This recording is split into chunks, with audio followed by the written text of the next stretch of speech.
ho, happy holidays, and welcome back to No Cooldown Podcast, baby. Last one of 2022, man. We damn sure not coming back next week. We on break, but that's beside the point. Thank y'all for tuning in. I am the festive, you know what I'm saying, the joyous, ThatManTripp in the building, just chilling out, you know what I'm saying, feeling real good. Of course, I'm here with my podcast partner in crime, WenEazy. How was you doing, dog? I'm doing pretty well, man. I cannot complain. Cannot complain. First day of the break for me. Yes, sir. Yes, sir. I was about to say, I thought it would have been smooth sailing for me today. I ain't gonna lie, but people just come out of the blue, and I felt like that episode of SpongeBob. I ain't gonna lie. Well, like he was sticking his hand in the candy machine, and then the bus was just waiting for this. You know what I'm saying? Like it just hit me when it wasn't supposed to, man. When it wasn't supposed to, bro. But speaking of hit, make sure you hit that 5-star button on audio platforms, especially Spotify and Apple Podcasts. Make sure you go there, search up No Cooldown, just NO space Cooldown, and we'll be right there with the first names you see. You should rate us 5 stars. Go check out all of our other platforms. Especially on YouTube at Wotaku channel. That's WOTAKU channel. You know what I'm saying? Go check out all the content on there. Go check out the Home of the Podcast right there. Make sure you check us out on other platforms if they're available. If you're watching on Stitcher Radio, Google Podcasts, you know what I'm saying? And of course, Anchor. You know what I'm saying? Check us out there. Hit us up on Twitter, man, at No Cooldown Pod. Make sure you check us out there, man. Got a lot more content coming, especially for the new year. A lot of new plans coming. And for this last podcast of 2022, it's kind of like a nice little wrap up, man. Tying this whole year in a bow. Got a few stories here, nothing in the warm up, but we got some mains and we got some wrap up. So without further ado, WenEazy, you ready? I am born ready. Hey, man, let's get into it. So first and foremost, we had a juicy, argument brought forth, from the co-creator and co-writer of the upcoming TV adaptation of The Last of Us, Kxngviii. Now, he was on record in an interview this week. He stated that the source material in The Last of Us, that being The Last of Us game, the first one, is the best story in history. He stated, and I quote, "It's an open and shut case. This is the greatest story that has ever been told in video games," end quote. Now, Amazing goes on to explain that one of the reasons this is because of the characters, that they're so normal rather than they're larger than life, maybe counterparts that have been attributed to the video game space. So, is Craig right? What's going on, man? How do you feel about that one? So I think if there ever was time for that kind of a conversation of what is the best video game story of all time, it kind of comes down to a few things. Like, you got to think about it. Like, Last of Us in one game definitely told a really good story. Like, it's solid. It is definitely in the contenders of best video game story. Best of all time, I don't know if that's necessarily true. It's one of those things where, like, are we speaking from a standpoint of, like, that the general masses can understand? Like, it is a very great story if, like, you look at it in the context of, like, the normal average human being could watch this and be like, I relate to these characters, I get it, I love it, as opposed to something like Death Stranded or Metal Gear, where some people are like, what the fuck's going on? None of this shit makes sense. Or like even Kingdom Hearts, like, they're not gonna be like, the average Joe isn't gonna be super happy about Nobodies and the Heartless and all that shit. Yeah. Like, it's definitely, yeah, it's gonna go over a lot of people's heads. So it really depends on, like, what we're talking about. Are we talking about one single play, like one game with a story that's so good that it captures the heart? It definitely is that. But to say that it's the best one, like, I would argue Metal Gear Solid 3, in my opinion, is one of the best stories in video games. And that's a conversation that needs to be had. So depending on the target audience, I don't think this statement is necessarily wrong, but I don't think it's right either. It's definitely like, this is so much an opinion, it's not even funny. Yeah. And listen, we gotta preface this with, of course, this man's promoing like hell. The show's coming out in January, so he gotta say some stuff that's off the wall to get some buzz, get some clicks in there, man. He's gotta, pump it up, man. Make it provocative, man. Gets the people going. But in in my opinion, I get it. I understand where he's coming from in terms of his reasoning, or one of the reasons that he provided in the human story and how grounded it can be in maybe a not too far off ungrounded situation in a zombie apocalypse that's been done. Is it the best story ever told in video games? My opinion, no, it is not. It is up there. I will say it's up there. I absolutely love Last of Us story. You can quote me all day, you know what I'm saying? I'll say whatever it is, you know what I'm saying? Out there, you can call me whatever, but we can pin it down. It is definitely one of the greatest stories told in a video game format. Is it number one? I don't think it is personally. You know what I'm saying? Yeah. When it came out, it was like wildfire. I ain't gonna lie. Beautifully told story, very much up there. But you're dealing with some Metal Gear Solids, you're dealing with a Silent Hill 2 that's out there, you know what I'm saying? And when the more you think about that story, insane, you know what I'm saying? Like I got personal things. Mass Effect 2 is up there for me. I think it's definitely within a shadow of the greatest, you know, story of all time in games because of how crazy, and there's just so many parameters to it. You know, what do you want from it? You know what I'm saying? There's a lot of ways to dissect the greatest story in a video game. You know what I'm saying? There's just so much to blend with, honestly. Like, is it something, what character development? Is it the actual narrative itself and the twists and turns of a plot? You know what I'm saying? Is it connections and references to other pieces of game? Or again, like Wen said, is it the greatest in its own insular story as an isolated project? Like, there's a lot of ways to approach it, a lot of ways to tackle it. Worth a conversation though. It's worth a deeper conversation to really stack up who really had the best story, you know what I'm saying, in the games. But this is my thing though. I think somebody else definitely said it. Shout out to Ethos, and I feel like this point is starting to become more and more apparent to me as we go on. I feel like for some people who aren't as embedded into the video game genre, you know what I'm saying, or just video games as a medium, and don't see like the ups and downs and even the smaller projects, you know what I'm saying? They're just used to the major titles, you know what I'm saying, that drop every year. Like, okay, God of War came out this year, I'll play it. Elden Ring came out this year, I'll play it. You know what I'm saying? The random, you know what I'm saying, that thing. They see the marquee thing, and then they're like, oh, this is the greatest thing of all time. You know what I'm saying? I feel like they've only seen the tip of the iceberg, or they only seen a part of the iceberg rather than see the whole thing. You're like, okay, you know, they've seen this game. Oh, that's dope. I think it's one of the greatest of all time. What else is up there? I don't feel like people take that extra step to consider, you know, oh, other things might be up there as well. And if there is debates out there, if there is things I see that contradict my opinion of, oh, this story is the greatest of all time, let's look into that. Like literally just yesterday or a day or two ago, I was watching a video on just like the multiple endings of Silent Hill 2, all the design choices that went into how you played the game, and literally how gameplay changed that story. Like it's so there's a lot of stuff, bro. There's a lot of stuff you can say, but as long as you recognize just the context that he is promoting his ass off to get y'all to watch this show, you know what I'm saying? As long as we make that known, we can have a civil conversation about the rest of it. But in my opinion, I don't think it's the greatest, but it's definitely up there. I will not sit up here and discredit The Last of Us like it wasn't a masterpiece. It definitely was. But is it the masterpiece? Is it the quintessential work of art in terms of story and gaming? I don't think so, but that's again, it's up for debate. My opinion could change in a month. I don't know. We gotta do some more research, man. We gotta study this.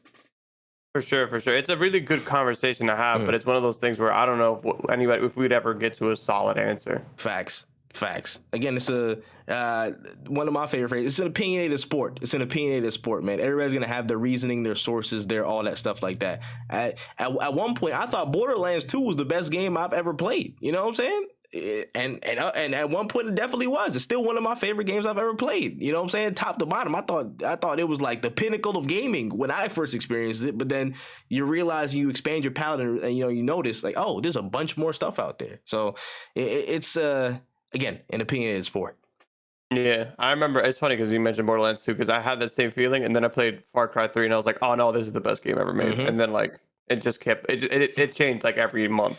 Like the list always keeps changing. For me, my personal favorite game of all time is always going to be Kingdom Hearts 2. That's not going to change. That's based off of just pure personal bias. Like that will never move. But the 2 to 5 spot have changed consistently every time. They've changed consistently all over the place, bro. Like I'd be having second thoughts about, in terms of like, oh, franchise wise, like what's my favorite sometimes. You know what I'm saying? Like in terms of like singular games, Kingdom Hearts 2 won't be, like, it will stay there forever.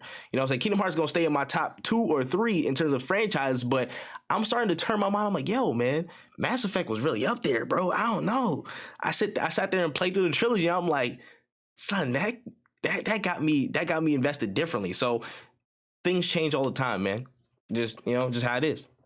For sure, for sure. All right, moving forward, we got some first gameplay tidbits and news pieces from Game Informer ahead of Jedi Survivor's release next year, including a new set of fighting stances and mechanics that offer a mix of combat options. I think there's 5 different ones: a single saber, saber with blasters, double saber, you know what I'm saying, etc., etc. Gonna have some enemy variety in the gameplay as well. It's gonna suit those 5 different styles, so you got to switch and adapt to the situation as it comes. It's gonna be some new traversal mechanics with zip lines and mounts across new spaces, and a new companion embodied in the story. So, thoughts on all this new info, how it plays into Jedi Survivor's release?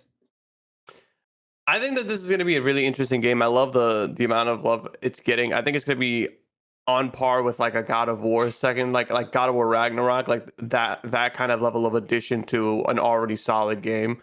Um, this seems very promising, and I'm honestly really excited because the ever since Jedi came out, it was Respawn has kind of been like the backbone of EA, and my biggest concern was like, will their inclusion into so many other of EA's projects hinder this sequel?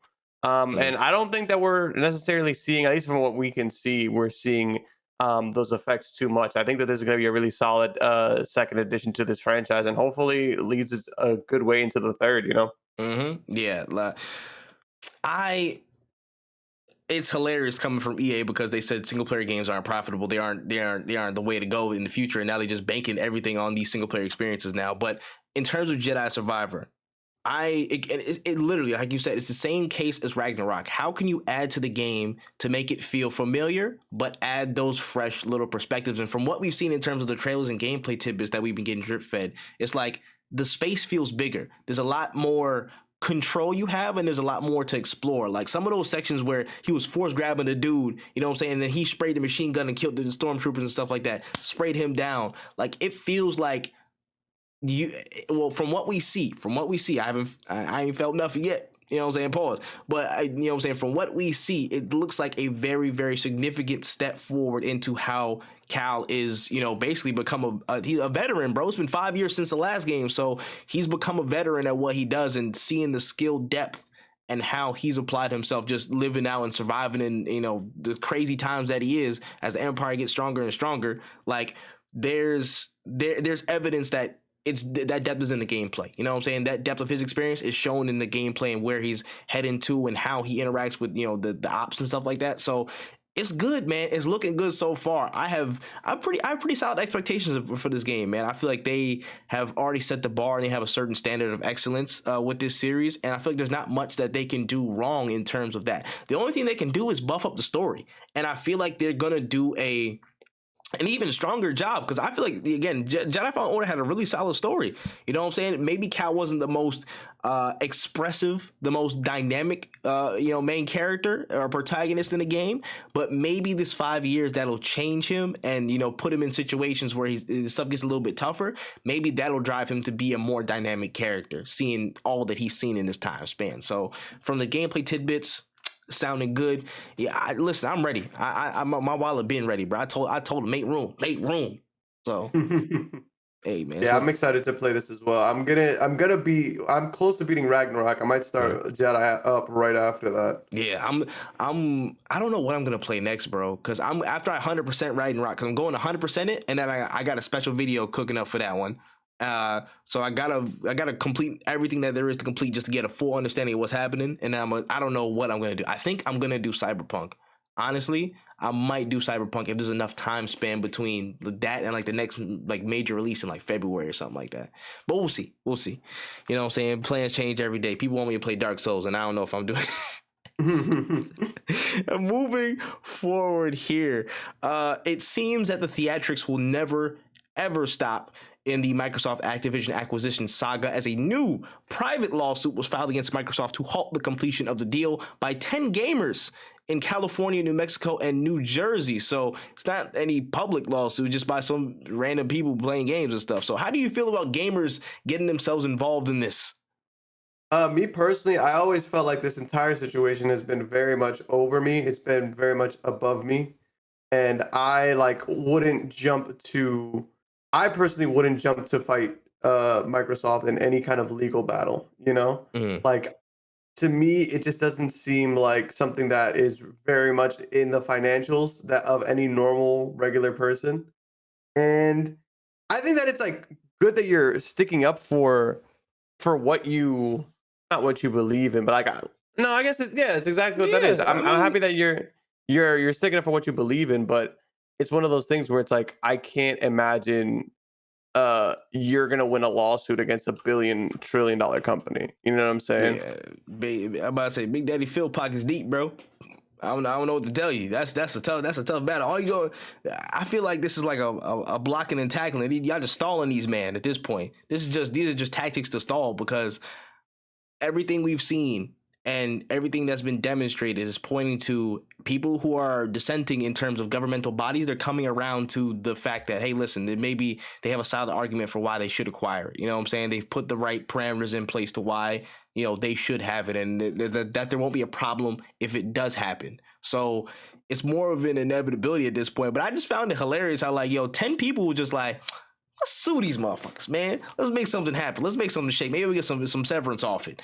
And I don't know. I guess they putting it together. I just wonder what caused them to really come to this point. Like, we got to sue them, bro. They did us wrong. They're gonna do us wrong. Like, I get if it was like a coalition of like 100 people or something like that, but it was just 10 random people.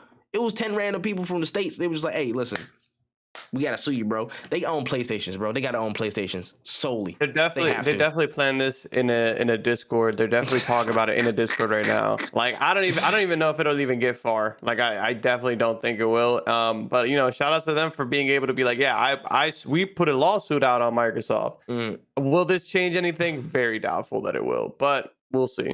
yeah, I mean, yeah, y'all probably got bread to spend if y'all making this fight. So hey, good luck to you. Yeah. That's all I say, bro. You could have bought Xbox Game Pass with that shit. Listen, you could have fed your neighborhoods with Game Pass, but now it is what it is. It is what it is. Anyways, moving on. So Tumblr is launching a streaming component to their site called Tumblr Live, rolling out to the US first now on iOS and Android with the mention of creators earning money via a system called Diamond. So another streaming platform, Tumblr. How do you feel about Tumblr getting into the game? You see, I used to be on Tumblr, very much not for pornography, Oh, word. and I was a huge fan of the site, but it just kind of fell off after a certain rule change. So I Mm. haven't been on it since. But what I stream on Tumblr, 1000%, why not? Fuck it, like who cares? Why not? It really just depends on like if I'm able to, like if Yeah. I can make it work without like killing my computer or whatever. For sure, I'm all for streaming on Tumblr, but that's really the biggest case because I think it's an untapped market. I Mm. could see it being, um, I could see it being good for streamers, but I could also see it being a big waste of time because I also very much believe not every single platform needs a streaming service because Yeah. we only have so many eyes. The dead ass, dead ass. I was like, unless y'all bring the old rule back, I don't know what to put. Now I'm playing with y'all. Let me stop. Let me chill out. But yeah, I think you know me, man. I'm just like, listen, if there's another streaming platform that's viable, it's competitive. That's good. That bodes good for the market. If you're offering something competitive, man. So I'm all for it. I'm just interested to see what the diamond system is, what that money system is.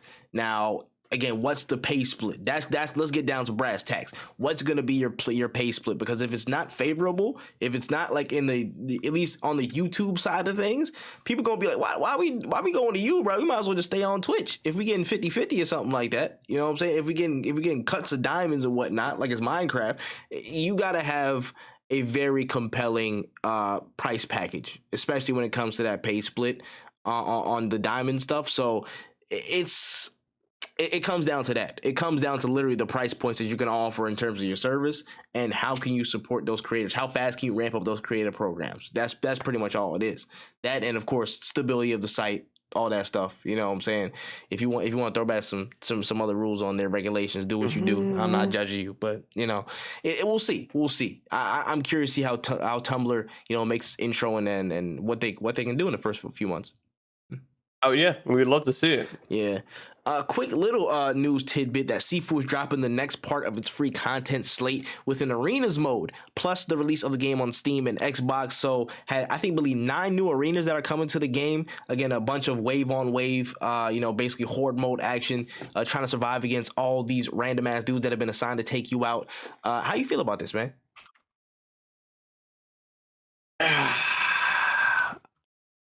It's like I love Sifu. I be thinking about Sifu all the time, but I really be thinking like, oh man, that was such a good game, and then I just go on about my day. Like it's a great game, but I just feel like these modes are kind of they're a little too late. Like you're a little too slow on the draw here. Mm-hmm. I don't even think I got Sifu still installed at this point. If I go back, I'm gonna go back to play like the story mode again, but that's really about it. Like I'm not gonna keep it. I'm not gonna keep downloading. Like it's alright. It was a good game. We moved on. Yeah, and this is tough for a smaller game that had a really insular experience, just like the single player campaign, you going through it, because like how do you draw people back into that mode consistently? You know, how you draw people back into the experience consistently, and it's like a hard hill to climb. I know I'm definitely gonna try it in my off time when it drops. I still have to go back and 20 year the game. Like I did the first 2 stages I think on 20 year. I got to finish the last few on 20 year. I got to go back and do it, but this actually. Another thing I got to work on, and I want to talk about it at some point, is just what can Sifu do to, again, or just that Sifu brand, the IP, that would keep people there consistently, or create something that's, again, even more replayable. Adding maybe that co-op component, adding that second person to an experience, maybe in a DLC or a future game. You know what I'm saying? And maybe bringing back some of those elements from Absolver. And maybe adding, again, like the ability to like duel each other in a sense. You know what I'm saying? I don't have the full idea fleshed out yet, but you know what I'm saying? If you listen to the podcast, you heard it here first. But having something where there's another player involved, you know what I'm saying? As much as I love single player experience as the next person, I feel like either you have to completely add depth into the character, into like, we didn't get much from the student, you know what I'm saying? We didn't get much lines or anything like from the student whatsoever, you know what I'm saying? You got the general context of the story, you got some from the ops, you figured out more background from the notes and the evidence you collected, but aside from that, it's not like he didn't have too many lines. He wasn't monologuing and stuff like that. So you have to add depth somewhere else. And I feel like a great co-op beat 'em up type game where it's you and somebody with the same Sifu mechanics in that area. And like, it would be fire. I'm not going to reveal the whole hand because this might be a video coming later, but that could be something that's crazy that Slow Clap should look into. That'd be interesting. I'm gonna let them do their work. I'm not giving them shit. We'll see what you do, Slow Clap. I'll be waiting. Nah, facts, bro. Listen, my you know what I'm saying, my Cash App is Tripp27 TRIPP27. If you want to, you know what I'm saying, send me some severance for the idea and stuff if y'all use it. You know what I'm saying? just something out there. Or we'll get in touch with our 10 gamer lawyers. Yeah, facts, bro. We're gonna take a trip to Cali, go talk about them, bro. Don't use it without our permission. Don't use it without the pay, bro. We gonna form a group. All right, moving forward. I'm not sure if you caught it now. But over the past week, Epic Games shut down about 17 games, which is, pretty much run-of-the-mill stuff. They're set it for January closeouts, but a good chunk of them were Unreal titles, including all of the Unreal iterations, so Unreal Tournament, Unreal 2, and stuff like that. And of course, Unreal still has a really, really active competitive scene despite its age. It's like over 20 years old, and there's so many people who develop stuff from those games, like from the base of like the Unreal game itself, not the engine. They create new games and all that stuff, the modder community, but this brought up a really good conversation piece on how we should treat decommissioning games. If there's a time for a game to be sunset and there's a time for it to be gone, what should be the treatment of that game? I wanted to open that to your thoughts because I thought it was a really interesting piece that we don't talk about too often. So I think personally, shout outs to Paragon, one of the best examples of a game that like a lot of people, there was a huge cult following, but I'm assuming not enough money being made off of it, because the reason Paragon was so interesting was because that game died and then everything about it was like free. Like you could get all the character models, you can get Open access source to all the files. Like they opened everything up. And now, as of 2022, we have 2 versions of Paragon out right now that are fully playable. One is Predecessor and one is Overprime. So, and I actually play Predecessor. I bought Predecessor, and that's like an interesting. What happened was like the game died, and the fans and the people who were interested in it made another one. And I think that that is the best way of doing a lot of this shit. Like, hey, we are not getting paid to do this shit anymore. I don't want to do this shit anymore. If y'all want to do it, here you go. Here's all of my tools. Here, all of my notes. Here's everything that I can do for you. You want to keep this going, you can keep it going. And then if the game dies after that, that is when a game is truly dead.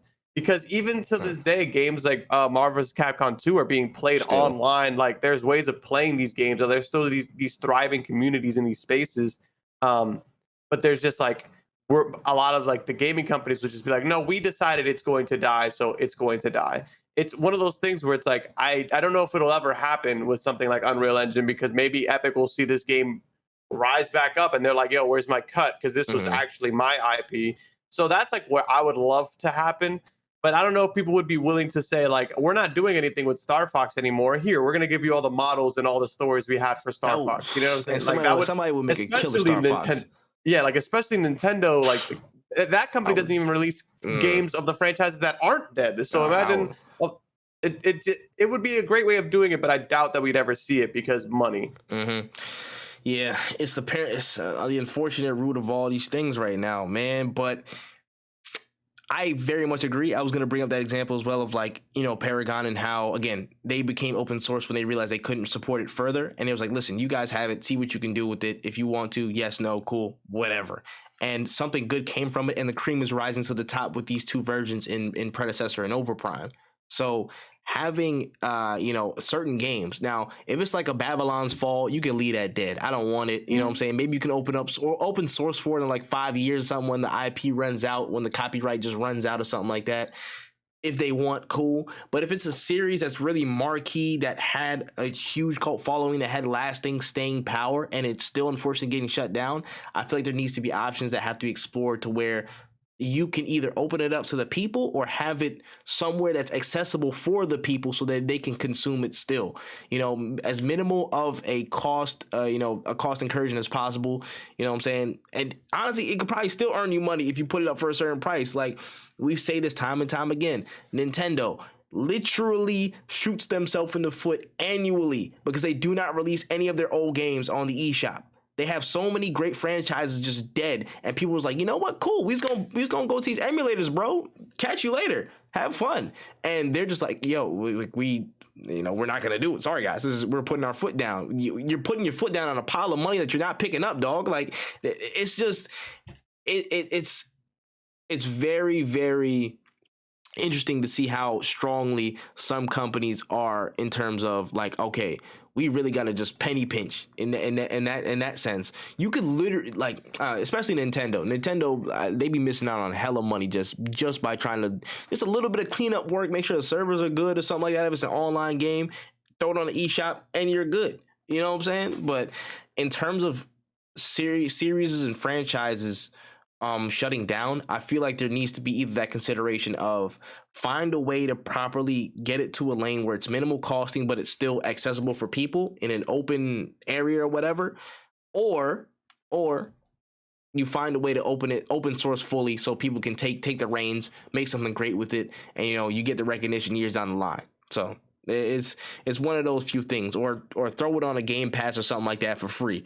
You know what I mean? Just throw it as like a free incentive or something like that. You get that game to keep forever, even if you don't get on Game Pass. Like, you know, maybe the major companies like Xbox and Sony who have those subscription services, they can work with those companies who are shutting stuff down to like add those on top. So, you know, just thoughts. But it sucks to see Unreal get shut down like this. Quite literally, the grandfather of all these FPSs, man.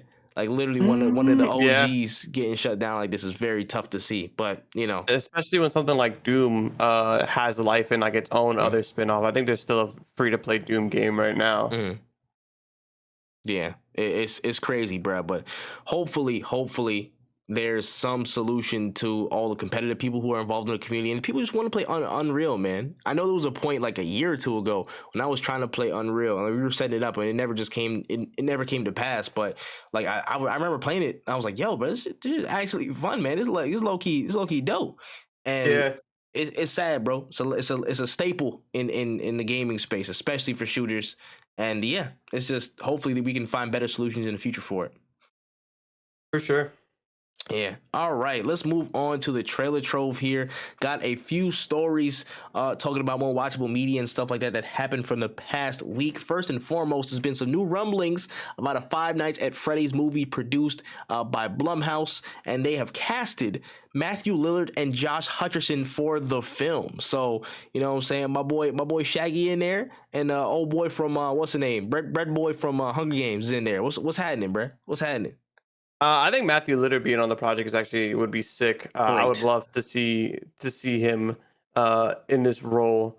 Same thing with what is it, Peter, whatever his name was. Yeah, like cool dudes, W-mans. I can't wait to see.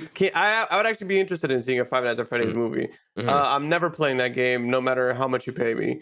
So I would love to experience it in a different space. Yeah, honestly, and I feel like Matthew was no stranger to, like, you know, the horror, the spookier things in 1000%. film. So I feel like anything that he's gonna touch in there is gonna be solid. So, you know, so I have no fears about that. Josh Hutcherson either. I think he's a pretty good actor. You know what I'm saying? From most of the stuff that I've seen him in, he's been solid. So it should be good. I'm just interested to see how it is. They don't really have to do much in terms of like changing the plot. Like, it's literally just pretty much the same plot line as the first game. Like, hey, yo, listen, security guy comes in at night, weird shit start happening, and then you got to get out of there. Like, I think it's pretty straightforward, but I'm wondering how the caricatures and performances of the animatronics would be. I feel like Matthew Lillard would definitely be one of the main animatronic people, like, and that will be a fire performance. So interested. I'm actually pretty interested to see how this turns out.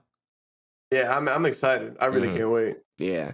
And next story up, man. After a solid 12 hours of Henry Cavill being ousted from the Superman role, out of the Witcher role, you know what I'm saying? Out of everything. He was thrown out of everything and stuff. He was cast asunder. Literally in like the 12th hour and 1 minute after that, he found new direction with the swift report that Amazon have now picked up the rights to create projects based in the Warhammer universe. They got the rights, they got the IP, and Cavill has been tipped to provide executive production and act in upcoming projects. Now, as we all know, this is the thing that he's always wanted to bring to life. He's always talked about Warhammer. He loves Warhammer, and now he has the reins to control how it comes out on screen. So, I mean, how you feel about this? I'm very interested to see how they go about this. I'm a huge Warhammer fan. That's actually like the one franchise I don't think I've ever deleted off my computer is Dawn of War 1 and 2 and like the spin-offs. Because I really, really do love that franchise. I don't know. I just would love to know how they're gonna start things off. Like, what are they gonna go with the books first? Are we gonna start off at the beginning, or at least are we gonna start off at the beginning of like the big change in the world, which is like the Horus Heresy, which is like an entire like there's so much in this grand universe. It's very interesting. And another thing is like, are we doing Warhammer 40K or are we doing Warhammer? I'm assuming this is just Warhammer the one that's like medieval times Warhammer, like the dark fantasy Warhammer, not the dark sci-fi one. So like when I first saw this, I thought it was 40K because I really love 40K. But I'm interested to see how they go about this because Warhammer is such an interesting fantasy world that I don't think a lot of people have been exposed to. A lot of it is very grim. A lot of it is dark. Like, if you thought Witcher was dark, like, it doesn't even really compare to how fucked up Warhammer is. I feel like every race in Warhammer has something that you would deeply despise in a human being. And that's what makes it super interesting and great. I can't wait to see it. I think it's in good hands with Cavill. Obviously, very much no distractions from him. Very much has a lot of time on his hands to bring this project to life, and I really can't wait to see what comes of it. Yeah, nah, I'm just happy for him that he literally he was like, oh shit, Witcher was ass. You know what I'm saying? There's not cooperating with source material. Let's get out of there. Oh, you know what I'm saying? Let's roll into this. I'm back at Superman. That's crazy. The Rock brought me back out there. It's crazy. The Rock did what? Yeah, huh? What? and he's gone in like 12 hours and he's out of there. He's just sitting down like, what to do? Then Amazon calls him up at like 3 p.m., like a few hours after that. He's like, hey, bro, we got Warhammer. You want in? I guess so. And so he's literally in this chain of events gone from out of 2 shows to into the literal project that he wanted to actually put work in. He said of like 22 years in the game, he wanted experience to have this moment, to be able to work on this project and, you know, build out this universe. So I'm excited to see what he puts into it. I've honestly been excited for, I've been genuinely interested in Warhammer for a good amount of time now, honestly, especially since I met Wen, and Wen's been talking about it periodically ever since, you know, we've been boys. So I'm very interested to see how it is. I don't know where to start with Warhammer or Warhammer 40K. I need to get into it soon though, because I want to kind of be ready. I want to be ready for, like, you know, book wise, game wise, just like have at least general thoughts in my head. At least have a favorite army or race. You know what I'm saying? Before we do it. The look on your face says, nigga, you got a lot of work to do. It's like you're never gonna be ready with this franchise. And like if we're talking 40K, I don't know everything about 40K, and I talked to my boy Justin, who knows more than me, and like I'll learn shit. But with this, it kind of became like, what kind of game do you want to play? And I can put you onto a game that will lead into an interest. Like I started reading the books, but I read the books that I'm on are like before a big event, are so far behind where the games take place, because there's one big event that happens, and like this is the games, this is the books.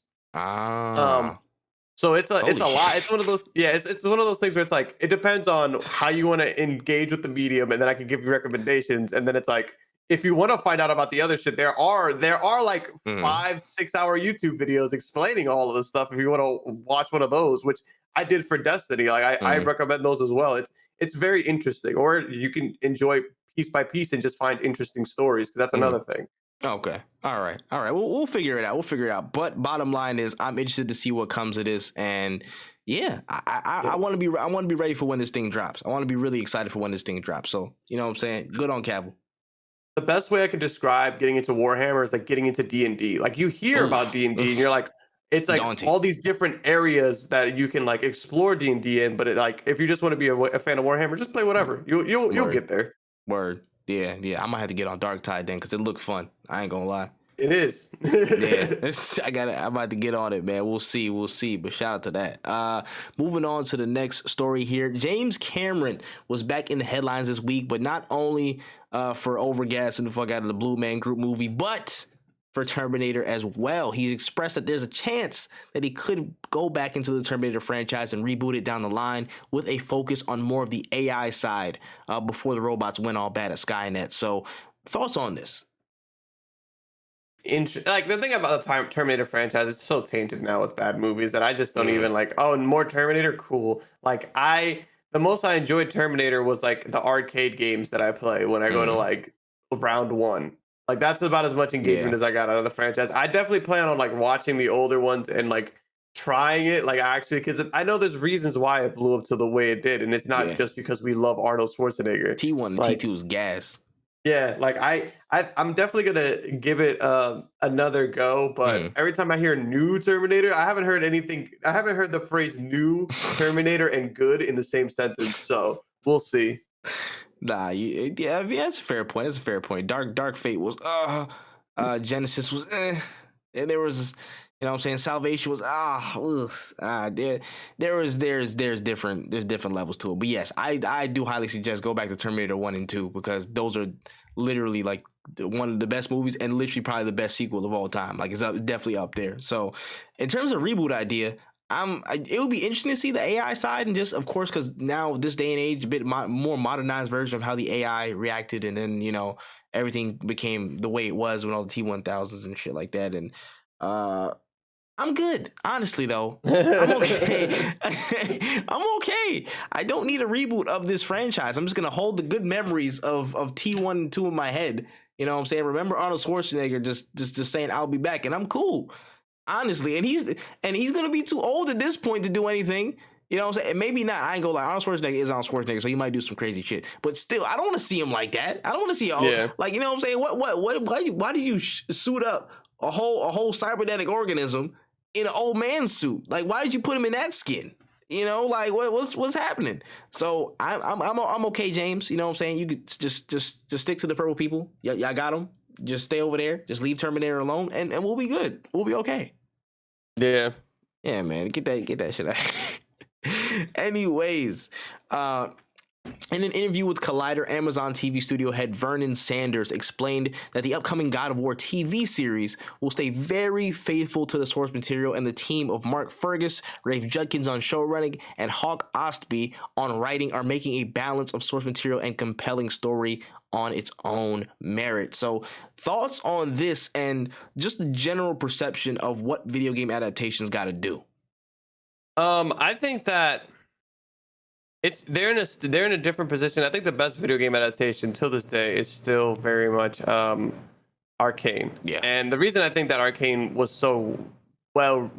made so well was because they were given a lot of leeway. Because in League of Legends, you can really kind of rewrite the lore. Like, people read the lore. It has a really rich lore, but a lot of the people that engage with the franchise, they don't know what the fuck's going on, shit. Right? Like, they're picking the best characters they want to play or whatever. So when you have that much freedom, you get to have creative freedom. Like, they gave a blank slate to a really good team, and now we have this amazing thing. Now with God of War, it's very different because I didn't play God of War for the multiplayer aspect. There was only one game that had multiplayer, wasn't that good. So I'm here for the Kratos story. So now I know the Kratos story. So it's really like, how are you gonna make this not only enjoyable for new people, but enjoyable for the God of War fans? Because that's your target audience. Video game adaptations are very tricky because you have an audience that knows what to expect. It's like walking into Hunger Games if everybody read the books. If everybody read the Hunger Games books, that movie wouldn't have gotten way more criticism than it did. Facts. But because people don't read, you're able to take a book and change a bunch of shit in it. This, not so much. A lot of people have engaged with this content. A lot of people who are looking forward to this content have already engaged with the content. So it's going to be very interesting to see how they go about it. I think they have a pretty big task ahead of them, but judging by the fact that they're staying close to the source material, I don't think that this could go in a negative direction. Yeah, the only thing I would say is like casting and what are they going to partake in terms of the story? Because I know it's going to be around like the God of War 2018 range, like taking that area. Are they going to do like a different story around there? Maybe weave some of the game's points from there into it, or something else? I don't know. There's a lot of variables that I feel like they have to nail down correctly. You know what I'm saying? To give themselves at least some room to have some interpretation of stuff. Because if you're just following the same roller coaster path of God of War 2018, you're going to get scrutinized 100% of the time. If you preface this with, hey, listen, there's some off stories that maybe Kratos had that you didn't see. Maybe there's some adventures that he had in the meantime with Atreus and stuff that the game didn't show. And maybe that's there. Maybe it could be in that gap between God of War and God of War Ragnarok. And that's a whole 4 years where they could have done stuff that people didn't see. And I feel like that's a really good place for them to be at, because it gives you enough of the backstory and lore of the previous game. And it gives you some room to tell you, hey, listen, what are we even doing this? All it said in Ragnarok is we trained. All it is that we trained in this time gap. What happened? So there is a very, very tough task in terms of picking the right time frame for them. Casting is also another one. Just put Christopher Judge in there, by the way. But the casting is very tough because you got to nail that down. You got to nail down the people who bring the right air to those characters, man. Because if we see like a Baldur, there's got to be a right air about Baldur when he pulls up. You know what I mean? So there's that. And again, in general, like I said before, the story, how can you give yourself enough breathing room to have some interpretive moments that fit better to the screen rather than stay on that one track of, oh, this is all from the game. We're all servicing the game, but then it might not translate to the people who are just TV watchers. So, yeah, it's tough, but this is one of those weird projects. I can't put my exact reason why, but I just have a bit more faith than others. I have like 95% faith in the Last of Us show that it'll actually be decent, because I feel like they, it's cut on paper. It's pretty much, nailed on that it's going to be a good show because it was a really good game. And, those Sony games have that air about them where, it could easily be a cutscene movie. Just paste them all together. You know what I'm saying? God of War isn't that elk, but it's dealing with a bit more, like supernatural type things. You know what I'm saying? The mythos of certain people and stuff like that. So it's a bit of a thinner tightrope, but I think it's something that can be can be landed upon. They could stick the landing on this. So I'm very interested to see how God of War goes. The casting decisions, I think when that update comes out, I'm very interested to see the reaction to that as well. But honestly, best of luck to him, man. Again, I want all these shows to be dope because more people are going to look at video games and then just, add into the medium and pour into the medium. So the more good adaptations we have, the better it is for all of us, man. Don't give us no 2003 Dwayne Johnson Doom, or else I'm gonna suplex somebody, bro. Oh my gosh. All right, man. Moving forward here to the Across the Spider-Verse trailer. Listen, I know Charles didn't make you not see it. So how did you feel about the trailer, man? I think it looked good. I think it was interesting. I understand the hype around it. I can't say that I was as excited. I was just like, oh, this is cool. There's a bunch of different Spider-Man. I'm sure some of us might have watched it 17 times at this point. I watched it like maybe once, maybe twice, and I was like, this is a great movie. But I kind of figured, I didn't know we were gonna be going. I knew we were gonna be going into the multiverse. It was just like interesting to see like all the different Spider-Man. I didn't know that we were gonna play that big of a role that quickly. Seeing Miguel O'Hara as what I'm assuming is the villain of this story is interesting as well, because I was expecting Miguel to bring Spider-Man from the past to the future. Like that's what I thought the plan was. But again, don't really know what's gonna happen. I can't wait to see what happens. I think that this is gonna be the one and only trailer that I watch of this. I might watch the second one. We'll see. Because it's one of those things where it's like, I think it told me everything that I needed to know. Anything else would just be spoiler. Like, I don't really need to know everything else. I agree on this one, honestly. I agree. It gives you enough context of what's going on. Like, hey, listen, he pulled up a lot of spiders on his ass. That's pretty much all the context I need, you know what I'm saying, at this point. Like, it's cool to see all the different cameos, you know what I'm saying? Spectacular Spider-Man, PS4 Spider-Man, PS1 Spider-Man, you know what I'm saying? Spider-Punk. Like, there was spiders galore. And I'm very happy that I saw all the ones that I did. And I'm like, all right, cool. That's nice. We'll see what happens when I watch the movie. But honestly, this gonna be another banger. I'm sorry. I'll call it now. I'll call the shot now. It's gonna be another banger. It is what it is. I don't even know if you caught it in the trailer too though. So there was like a little still when he was like facing the enemy, like the spot or whatever in the store, and on the bottom left it was like, oh yeah, there's like food options. He was eating a beef patty, and it was like a Jamaican store at the front because he had like beef patty, ackee, and saltfish and stuff like that on the thing. I was like, this is now the best Spider-Man project ever, and I'm calling it. I'm sorry, just off of Jamaican bias. Now it is the best Spider-Man project of all time. You know what I'm saying? Congratulations, clap it up for him. They've done well. Let's call it a day, man. But yeah, this is a banger, man. This is a banger. I can't wait to see when it drops.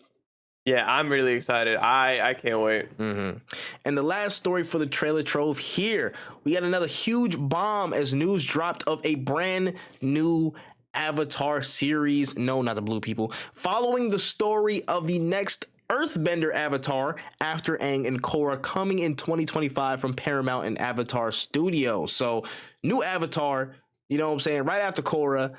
A lot of stuff going, you know what I'm saying, be very, very different. People are going to be mad at a new protagonist just because he's a new protagonist. How do you feel? I think that the new Earthbender is going to be sick. I'm excited because I actually really love Earthbending. It's probably my favorite element. Gang. Yes, sir. I kind of wanted them to explore a little bit of the years leading like up to the second Avatar, just because I know that's where like the big wars are happening, and that's what I would be interested in watching. But I'm really happy that they're continuing the franchise. I'd love to see where they're going to go with it. And hopefully this time it'll be supported. We'll see what an Avatar show looks like that's fully supported. Like a sequel to an Avatar show that's fully supported. I know that the debates of which of the three Avatar series is the best is going to be insufferable, and I'm going to hate it. But I'm excited to get more Avatar because it definitely could be a really, really good show. Yeah, no, 100%. I'm very interested to see how this rollout is. I believe we're supposed to get something Avatar next year, and if it does come out next year, you know what I'm saying, that would be a good taste tester for how everything's gonna roll out. But this sounds really good. Again, I'm with him. I roll with Earthbenders, you know what I'm saying? That's my element right there. I'm rocking with it, you know what I'm saying? Shout out to Boomy, shout out to all the, you know what I'm saying, the squad out there and stuff like that. But I think it'll be pretty good. And based off of how Korra left off, you know what I'm saying, people were talking about it, it's like, yo, it's gonna be a tough time because like this new person, only person they got to talk to in the Avatar state is Korra at this point. Yeah. The only person they got to talk to is her. So what's going to be the dialogue? That's gonna be hilarious. Imagine this, like yo, what the fuck did everybody just be recording there like, hey, I don't know what to tell you, dog. Don't know what to tell you. So I'm very interested to see how this pans out. I think this is gonna be, again, I need more Avatar in my life anyways. It's all good, you know what I'm saying? And like Wen said, to have a full slate of projects, you know what I'm saying? There's the young Avatar, the young Aang movie. There's supposed to be like an adult Aang squad movie coming out in 2024 or something like that. There's multiple projects in the air right now that are coming down the pipeline for Avatar stuff. So to see this come through, I want it to be fully supported. I want people to be behind it. And yeah, man, let's make sure it's here to stay this time. 1000%. I hope that it doesn't get done dirty. For real. I must agree. And yeah, that's it for the trailer troll. But let's talk about the review, man. 2022, an insane year, a crazy year, man. So many games dropped, companies acquired and dismantled, / in the process of being acquired. Random white kids jumping up on stages for award shows, a whole bunch of other crazy moments, man. So let's start here, man. So what was probably some of the biggest and wildest, crazy stories in gaming for you this year? I mean, probably the Xbox acquisition of, like, I think that one was probably the one that I feel like has actually showed its weight in the world. Because we're still talking about it to this day. Like a lot of stuff has been lost in the sauce, and it's really tough because it's hard to think of all the crazy things that's happened this year. But I want to say that was probably the one that stuck with me the most, because I'm till this day we're still thinking about like what's gonna happen, what's going on, that kind of stuff. Yeah. That's tough. Yeah, that would probably have to be the largest, like, yo, holy shit moment. Like, it just got real. And the crazy thing is, like, what was it? Was it Take-Two or somebody got acquired, or they acquired something earlier? So it was like, yo, we just got off the heels of a big acquisition at that point in time. We were like, all right, whatever. We'll see what happens next. That was a crazy acquisition. Then Xbox was like, hey, y'all, we buying the world. You know what I'm saying? Then everything just came through, and I was like, that's wild. What else happened this year, bro? I mean, Embracer just acquired like 4 companies, 5 companies, 6 companies back to back to back. Like, it was very, very ridiculous. What else? Oh, my favorite wild story, just like the one I was out of pocket, definitely Artesian builds. The Artesian story was the funniest shit ever. That was a really good one. That was the funniest shit ever. I'm sorry. It was literally like a 2-week span of just absolute, like, devolving into chaos. Everything was good just a week ago, quite literally. That was the prime example of everything was all good just a week ago. And it was bad. It was bad, boy. No, yeah, it was. Yo, bruh, they still paying back taxes and stuff for all the shit they doing right now. Right now, they get State California getting them packed up, bro. Listen, half of their PCs at an auction right now, still in circulation. That was a very, very crazy story. But that one, definitely that kid, the kid of the Game Awards, that was definitely a late contender, because I was like, that was a very much fever dream type of moment. Like, what the fuck is this nigga? What is he? Yeah, that was a very wild one. And you know what? I also throw it there, just the phenomenon of Elden Ring. The phenomenon of Elden Ring was definitely the biggest moment in gaming this year. Definitely the biggest. Oh, like, yeah, that was huge. It was definitely a moment. Everybody was getting into it. Yeah, outside of just the general news stuff, just in terms of gaming as a whole, Elden Ring was the biggest thing that came out this year, bro. The fact I would have never expected that game to get the mainstream love that it did. Like, it was very, very, very wild. I don't know. It was like the perfect storm, to be real, because it was on talk shows, it was on interviews, it was on Bloomberg, CNN, all this stuff, doing crazy numbers and whatnot. And everybody was trying it, bro. Everybody and their mother was into it, man. Like, you couldn't find a channel on Twitch that was not streaming it for at least at one point during a week. You know what I'm saying? That category was stacked for months at a time. Like, from March to about maybe like September, October, it had literally long-standing buzz like that, and it's still getting traction in the categories today. That's insane. That I don't think it's hard it's hard to judge of what game has done something like that. Either that or Among Us. That or Among Us is like that's the only comparable situation I can think to Elden Ring. I feel like Elden Ring is even worse because that's when people started going outside way more often. Like Among Us was good timing just because everybody was on lockdown pretty much mostly throughout society. But even though people started going back outside, Elden Ring just came through and was like, hey, listen, we here, bro. Come in the house, bro. Come play. 1000%. It was definitely a big ass movement.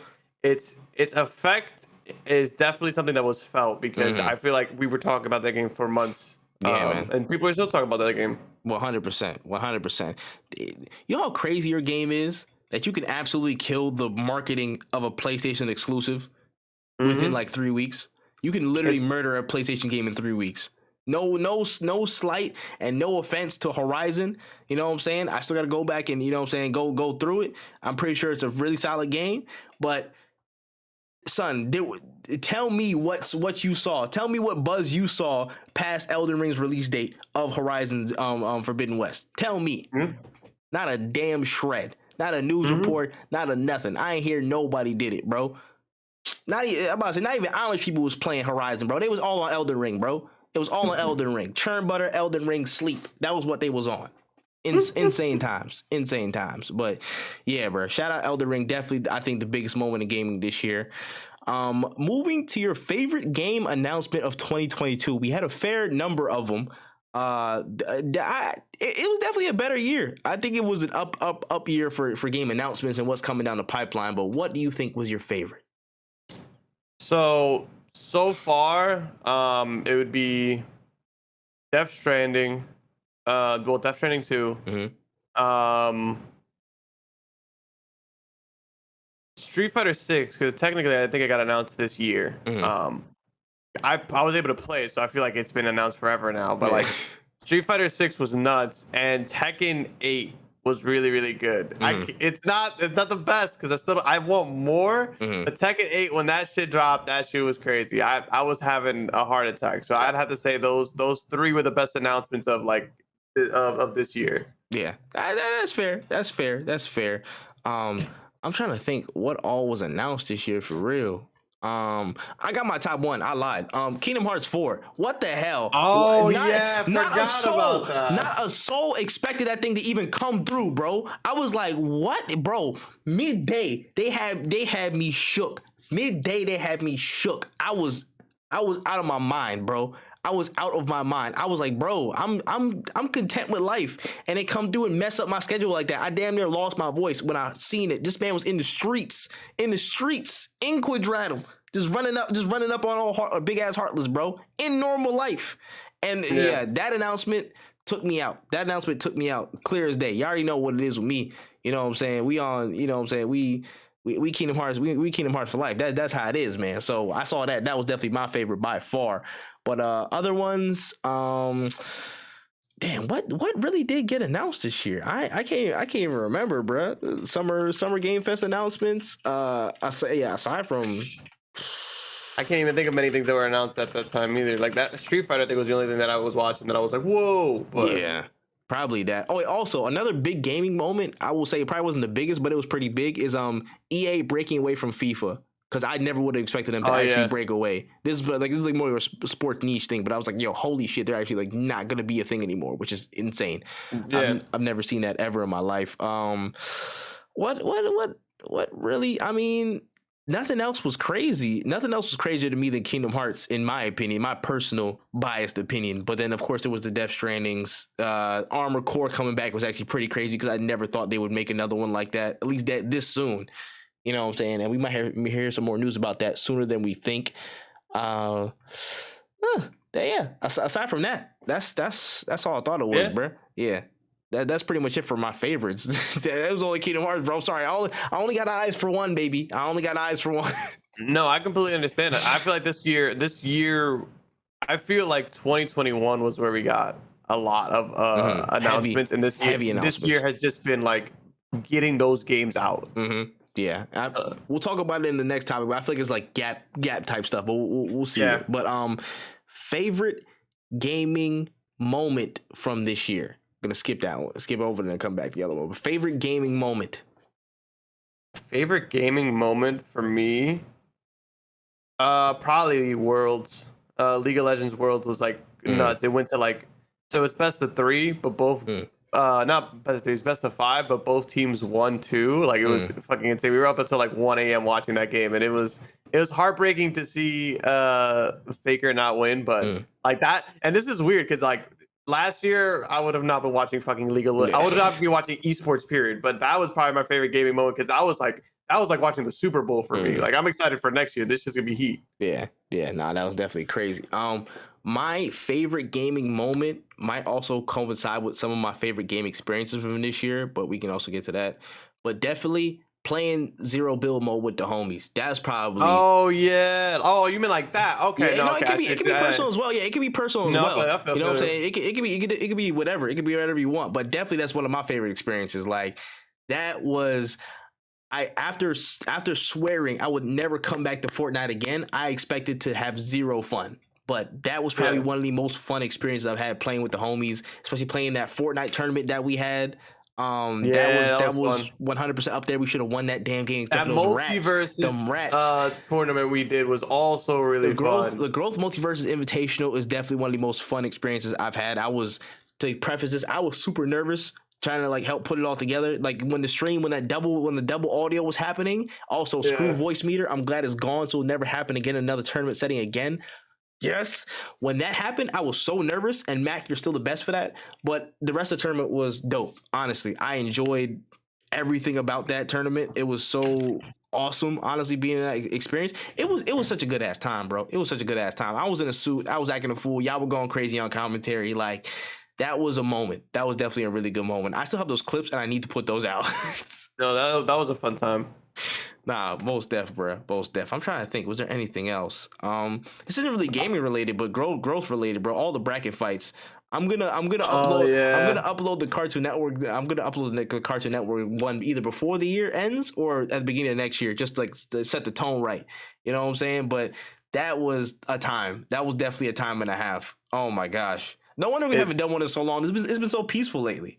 Yeah, I definitely don't miss the stress and anger that I had leaving those bracket battles. I hope we never bring those back. We were so heated, bro. We might have to adjust the format. We have to save that for a special occasion. I ain't gonna lie, because that one, people were sparking off quick, bro. People were sparking off too quickly. Dog, I'm gonna need a cigarette halfway through the damn thing. Bro, if you pull a Newport out, I will die laughing. I will die laughing midway through the stream, man. Oh my gosh. But yeah, I think 2022 in gaming. If you had a personal one, go ahead. No, I think Fortnite is up there. I think Dragon Ball Z in Fortnite was also was like huge up there. Yeah. Like I think just playing multiverses and just like gaming, honestly, like that's really.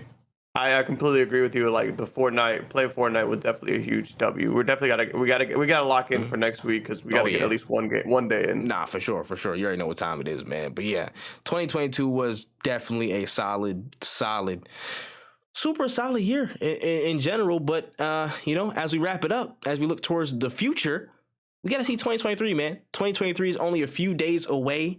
And, this could be a huge year. So just to preface this, I'm going to run through just a rough list of releases, but we're going to talk generally about the year and then, get into it. So for 2023, there's a lot of games coming through, man. There's One Piece Odyssey, Persona 4 Golden, and Persona 3 R, I believe, coming back. Shin Megami Tensei, Persona 3 Portable. Let me see. And then what else is coming here? Forspoken, January 24th. Age of Empires 2, which I'm looking for. Actually, Age of what's it called? Age of Mythology. What else is coming through here? Let me see. Atomic Heart. We've been talking about that game for a little while. Like a Dragon Ishin is coming out.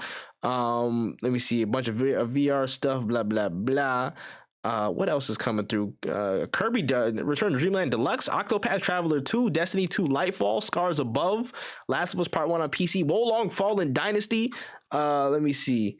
Skull and Bones skip. Let me see. Jedi Survivor on March 17th. Resident Evil 4 Remake on March 24th. Oh my gosh, it's too much. Like actually quite literally too much. The Burning Shores DLC for Horizon Forbidden West, Dead Island 2 in April. Let me see. May, The Legend of Zelda: Tears of the Kingdom, May 12th. Suicide Squad: Kill the Justice League on May 26th. Street Fighter 6 on June 2nd. Diablo 4 June 6th. Final Fantasy 16 June 22nd. Let me see. I was about to say Legend of Heroes. I have no idea what that is. And there's a bunch of stuff to be announced for the rest of the year that we have no idea about, man. I'm about to say there's a whole bunch of stuff I have no idea. Alan Wake 2. Let me see. Angerfoot's supposed to drop. I fuck with Angerfoot. Assassin's Creed Mirage. Armored Core 6. We have no date for it. Could be next year. Could be the years after. That Avatar game, Frontiers of Pandora. Baldur's Gate 3. Let me see. There's actually literally too much. There's too many games. There's too many games. Dead Cells: Return to Castlevania. There's so much. There's so much. I ain't gonna lie, bruh. Anyways, too much shit. There's so much stuff that I haven't mentioned. But speaking generally first on 2023, how do you feel about how it's shaping up to be?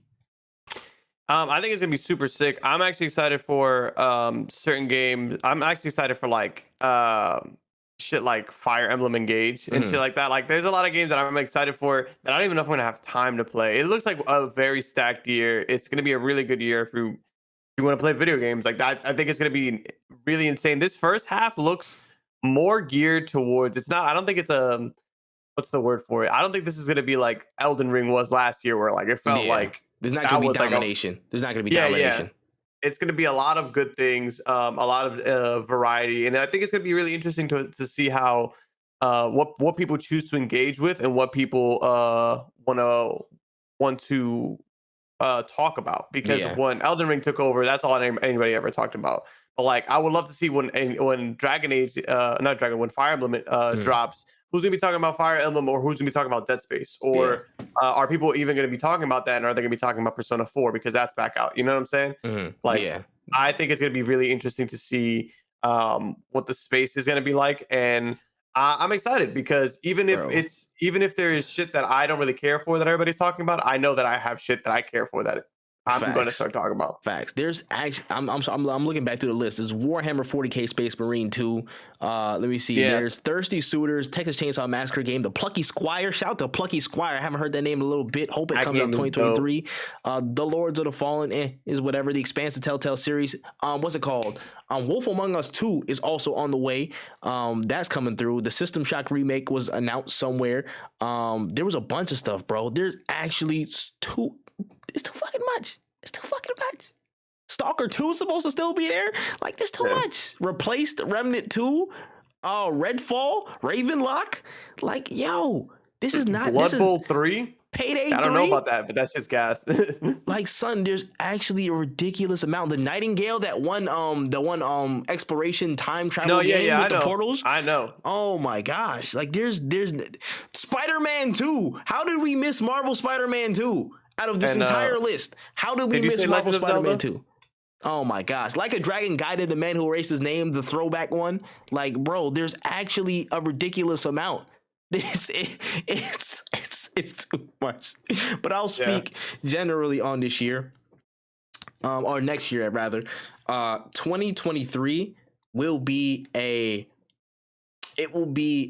predict, a better year for gaming overall than the last, in terms of the amount and volume of releases that we've had that are incoming. Every month is damn near stacked. Every month there's at least one game that's in there. And if there isn't one game, there's one game for the previous month that's going to stretch over. Like, when you think about like these waypoint games, like the big releases and stuff like that, of course you got the remakes, Dead Space remake in January, Forspoken in January. That might hold you over to like some around like March. You know what I'm saying? March will get there. You got a couple more games like, what's it called? Star Wars, Jedi Star Wars Survivor, Resident Evil 4 remake. That'll hold you till March, about April, May. Then April, May comes around. Then you get a huge title, a huge bomb like, what's it called? Legend of Zelda. You know what I'm saying? Legend of Zelda and Suicide Squad Kill the Justice League. Then, okay, we'll wait till maybe like June. June, you got Final Fantasy 16 and Street Fighter 6. There's huge levels of overlap into these releases. There's heavy hitters, and I feel like there's a good chance at least like I want to say 75% of these actually release on the date they're supposed to, or at minimum release in 2023. I think that most of these big hitters are on track to release in 2023. Now, I think, again, like I said before, this year will be a all-round better year for games because more stuff is coming through, especially on the the smaller side, like Plucky Squire, you know what I'm saying, Ravenlock, all these other smaller, you know what I'm saying, games like that. I hope we hear about some word of what's the name, Little Devil Inside. I miss hearing about that game so much. I really hope that there's gonna be something about that. Y'all can check my YouTube. I did a video on this like a while ago, and I'm like, bro, I really miss hearing about that game. I hope it's on track to release sometime soon.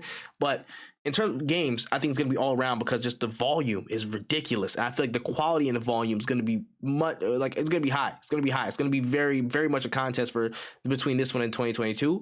And I think for announcements is gonna get way better. Announcements is gonna be a bigger year, much bigger year. E3's coming back. Summer Game Fest is going to be there, you know what I'm saying? And in terms of the time cycle of everything, like, you know what I'm saying, we got a lot of games that were, you know, came out with this year, but I think 2023 is going to be the full COVID bounce back for a lot of these studios. People have adjusted, people have done their things, people have, you know, put stuff together. Now I feel like it's a time where a lot of these people are going to start getting geared up for, you know, maybe the second half of the consoles, this console generation with the new Xbox and PS4. And also all these games that were being held out to make sure they were really at least polished enough to be shown off in this format. So 2023, I think is going to be a big year for, again, gaming announcements, especially. We're going to see some different stuff, bro. I think we're going to see some real heavy hitters come out and just make themselves known. And I'm excited, man. 2023 is going to be a terrible year for my wallet, but an excellent year for my heart as a gamer. Yeah, I'm excited. I can't wait. I'm going to try to carve out as much time as I can so that I can enjoy as many of these games as I can, because there is a lot to play. Yeah, man. Oh, my goodness. Oh, and let me... okay. I kind of fucked up the order of this, but let me backtrack a little bit. For 2022, really quickly, what was your favorite game? Fucking hate this question. Or you can rattle off 3. You can give me 3. No, I'm not giving you 3. You're only one. All right, bet. Hey, listen, I was trying to save you. I was trying to save you, dog. Do what you do. I don't need to be saved. I don't need to be put in this position at all. My favorite game for this year. Oh damn, that's so tough. It's so tough because every time I think about this question, I think about games that I'm playing right now that aren't even from this year. Mm-hmm. But I would have to say the best. No, yeah, this year, That's included. No. I would personally. That's gonna make shit way harder. Okay. My favorite game this year is gonna be Stray. I think I'm gonna stick with Stray. Okay. It was a really fun game. I can't recommend it enough. Mm-hmm. And it was one of the few games that I've actually sat down and beat all the way through. Like I actually beat it. So I think that speaks volume for how much I enjoyed it. Mm-hmm. Yeah. All right. Yeah. No. Fair. Honestly, I technically one of those things that are up there. One of my options was definitely Fortnite because of Zero Build Mode, and Zero Build Mode came out in March. That technically was a new experience. Yeah, no, that makes sense. Technically, yeah, I'm about to say technically there's a new experience. I would say it's between either that, Elden Ring, or God of War Ragnarok. I had actually like too much fun with those. Honestly, it could change by tomorrow, but right now I'm gonna say Ragnarok because I'm a story person. So you know what I'm saying, I love when people tell me good stories and shit. So they whisked me away very quickly, and I was very invested in the series, of course. But you could really interchange them with Elden Ring and Fortnite any other day because I had so much fun with the other two that it was very like unimaginable how much fun I had consistently. Also, I'll throw Teenage Mutant Ninja up there because that was a fun little experience. Oh, that was really good too. Very underrated experience from this year. I might throw Sifu in there too because I was very invested in that. Sifu was a good game. That's what I'm saying. I hate this question. Sifu was the first time on stream that anybody saw me stressed. Anybody saw me mad. That was the first time anybody saw me mad on stream, bro. And that was during the Super Bowl, bro. I was mad. I wasn't even watching the game. I was just pissed off trying to get those levels through, bro. I had a headache. That's very special moments indeed. But yeah, we can leave it at that. But back to 2023, what game do you think is front runner for Game of the Year next year?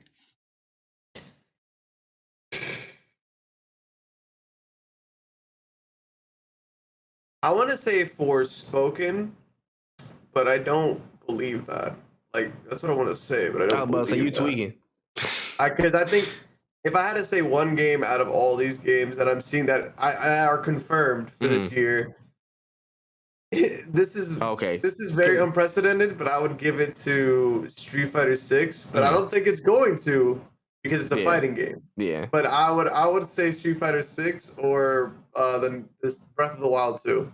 Yeah. Okay. I was about to say. I thought you weren't gonna mention Breath of the Wild. I'm like, bro, you sure? You know what I'm saying? That's coming out in May, right? You know I that? could be, but the thing is, It could be. It could be. I It could could be also see it crazy. not winning. It I could could be also see crazy. them. Facts. You're not wrong. You're not wrong. It could not. It cannot go as crazy as people think. You're not wrong, bro. Yeah. For me, the front runner is as much as it plays black people who aren't in that game. Final Fantasy 16. I feel like that game. Oh, I forgot about that. Actually, fuck Forspoken. I put Final Fantasy over Forspoken. Man. I think that right now, everything that they've shown has been ridiculous. And the fact that they've been consistently showing stuff and giving us updates on their process, it means that they're going to be ready by that time. They picked an excellent time to release their game, middle of the summer. You know what I'm saying? Stuff's going to be, pretty much a good gap in time. The only thing they have to face is what's in their window? Street Fighter 6 and Diablo 4 is at the beginning of the month. Final Fantasy 16 is at the end of the month. So there's enough of a time gap where they can just mow over anything else that's in the next couple months over. So my God. I think they got a real good shot of being game of the year this year.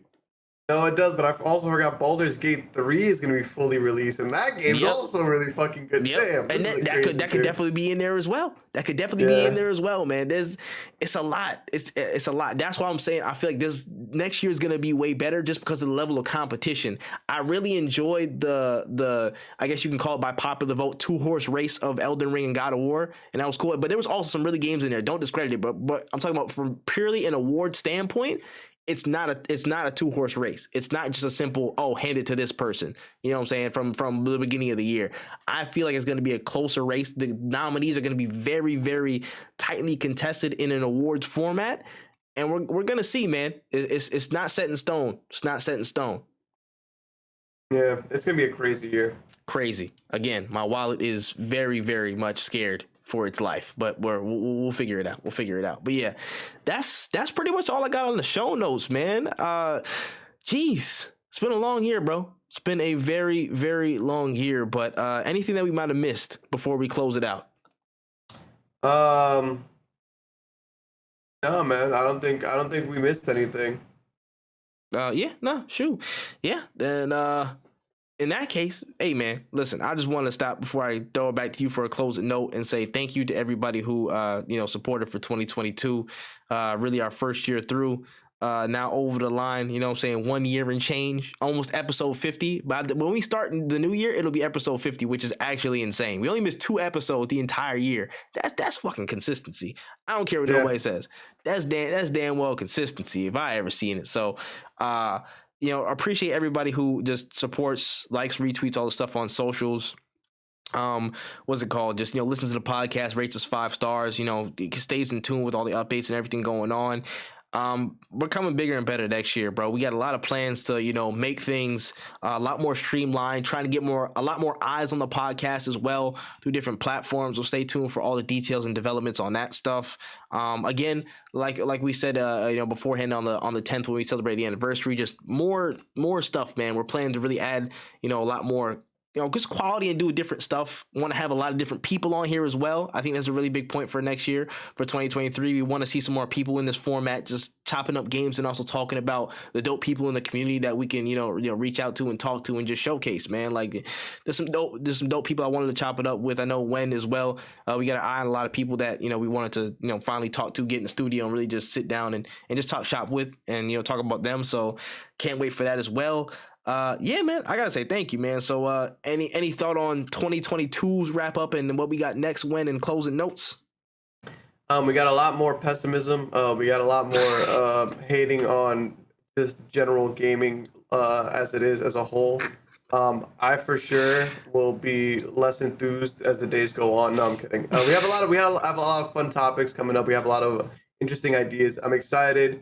Again, like crazy ass consistency. Shout out to Ship, because if it were up to me, we'd be canceling like every other week. I'm very lazy, not a man of action whatsoever. But he's kept me consistent. We're here. We're making the content for you guys, and I'm really happy that you guys have enjoyed it so much. And I'm happy to be able to be the voice that you guys listen to. I appreciate you for choosing us. I definitely, it's not something we take for granted over here. So be on the lookout. We have a lot more things coming up, and be on the lookout this next week. A lot of us are free, so a lot of us are going to be trying to do some collabs, playing some games. I know for sure I'm gonna try to stream like every day because like I've been itching to stream, and now that I have the free time, I don't see why not. So definitely gonna be a lot of more streams, a lot more videos, and a lot more collaborations. So make sure you guys check the space. 100%, man. In terms of the podcast, of course, you can find us on Apple Podcasts and Spotify. Rate us 5 stars there, and check us out on all other podcast platforms and everywhere else at No Cooldown. Just search NO Cooldown. You'll find us there, especially on Stitcher Radio, Google Podcasts, of course, Apple Podcasts, Spotify, and Anchor as well. Make sure you check out the video version on Spotify and as well on YouTube at WOTAKU channel on YouTube. Check out WenEazy's Twitters at the WenEazy. You can check me out on everything at ThatManTripp. Also check out at All for Growth as well. We just hit our 1st year anniversary on that as well a couple of days ago. So shout outs to that. I also just noticed our anniversary is the day that Black people get powers on Twitter. So wonderful synergy. I'm about to say, love to see it there. Make sure you check us out, of course, over the next week. A lot of collabs coming. Next year is going to be a big year for content, so you guys don't want to miss it. Make sure you tell a friend to tell a friend to tell a friend to tell your dead fish to revive them, and then tell them before they go off into the light again that we're coming, bro. No Cooldown about to get crazy. It's gonna be a fun time, and yeah, can't wait to see how we develop and how we can give back to y'all, man. So appreciate you guys. Love you guys so much. This has been No Cooldown episode 49 for 2022. And we are out of there.